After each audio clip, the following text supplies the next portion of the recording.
Okay, this is the November 2019 question 4, grade 11 on Newton's laws. This is one of the Newton's second law questions.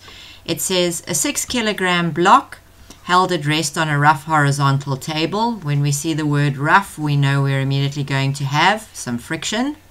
Okay, so a 6 kilogram block held at rest on a rough horizontal table is connected to another block of mass 3 kilograms by a light, inextensible string passing over a frictionless pulley. The 3 kg block hangs vertically as shown in the diagram. When the 6 kilogram block is released, it accelerates to the right. Okay, so this is important. We need to know the direction of motion. So this is the direction. Goodness me, that pen is not good for writing. This is the direction of motion, okay? So it says when the 6 kilogram block is released, it accelerates to the right and experiences a kinetic frictional force of 24 newtons. Well, if we're going to the right, then the friction must be going that direction to the left, so we can see that that's where the friction is going. Okay, I haven't drawn it on the table. It should be drawn on the table here because friction is a force that opposes motion and acts parallel to the surface. So that's actually where Fk is occurring. Ignore the effects of air friction. State Newton's second law of motion in words. This is a definition you get from your exam guidelines. Make sure you write it out correctly, keeping in mind the key words. So when a resultant net force acts on an object, the object will accelerate in the direction of the force at an acceleration that is directly proportional to the force and inversely proportional to the mass of the object. All of the words must be there in the correct order. Otherwise, you will not get your marks. Now it says draw a labeled free body diagram showing all the forces acting on the 6 kilo block. Now we know that we are going to end up having to draw 2 diagrams, but let's draw this one for the examiner. If we draw a free body diagram, we must make sure we draw the dot in the center. The arrows must touch the dot, and the arrows must be all labeled. If they are not labeled, it's not going to get you a mark. And also, if they are not touching the dot, you don't get a mark. So let us have a look. The first thing we know is that this block weighs 6 kilograms. It contains particles.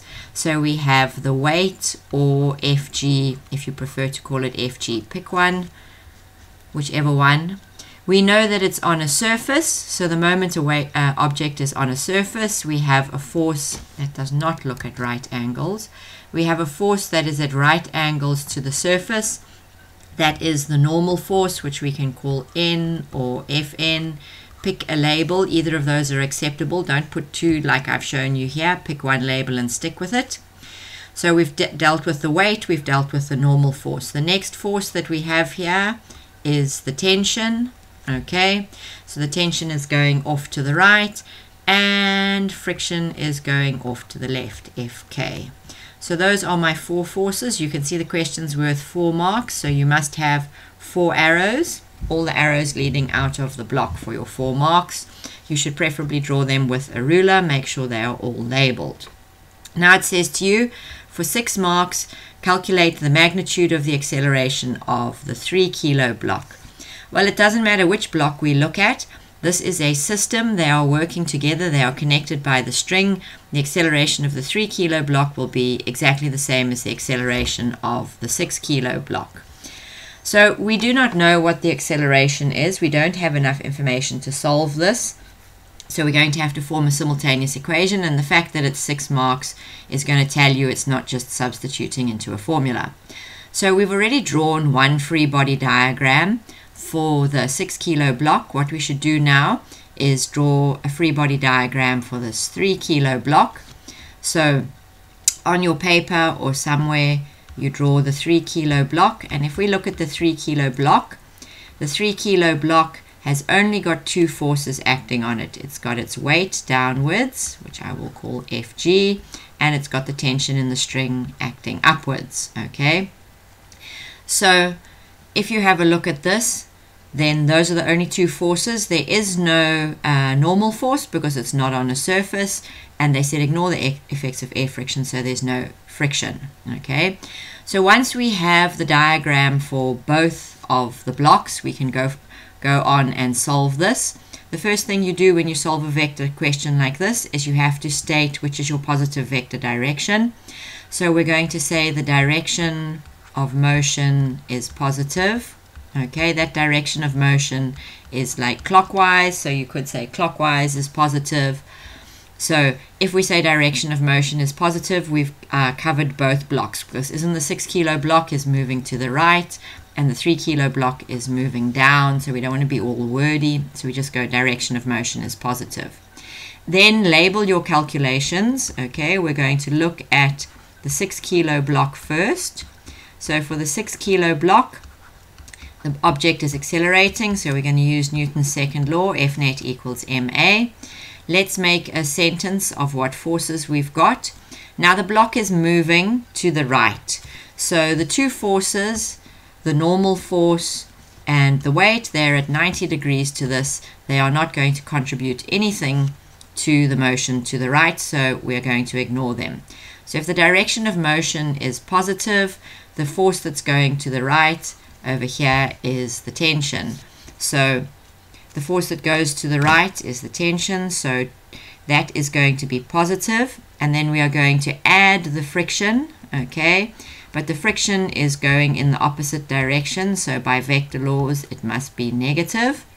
So T minus Fk, because a plus and a minus gives you a minus, T minus Fk is going to be equal to ma. We don't know the T, but in the question it tells you what Fk is. It tells you that it's 24. So T minus 24 is going to be equal to the mass times the acceleration, which is 6a. Now this will be my first one for the simultaneous equation. And then we need to do the second one for the 3 kilogram block. Okay. This block is also accelerating under Newton's second law. So once again, F net equals ma. Now direction of motion is positive. So which force is going in the direction of motion? The weight is going in the direction of motion. So it's going to be Fg minus T. I'm adding the forces, but because T is in the opposite direction, it becomes negative.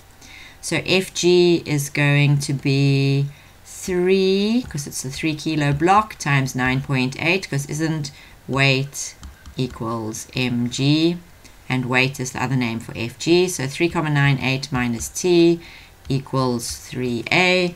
So if you put that in your calculator, 3 times 9.8 is 29,4 minus T equals 3a. And this is my second equation.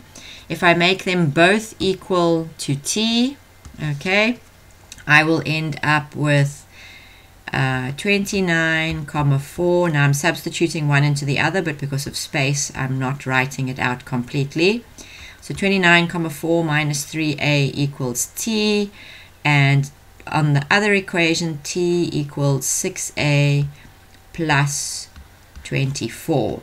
So we end up here with 3a equals, what is that? No, that's not 3a, sorry, that's 6 plus 3 is 9a, is 29,4 minus 24. By algebra, this is 5,4. So then if we use our calculator, we get an a equals 0,6 meters per second per second. So there we have calculated the magnitude. It didn't ask you the direction, so we are fine with leaving our answer as 0,6 meters per second, but just know that acceleration is a vector and it's going downwards. Now it says to you 4.4, explain the following statement. The acceleration of an object is 0,6 meters per second.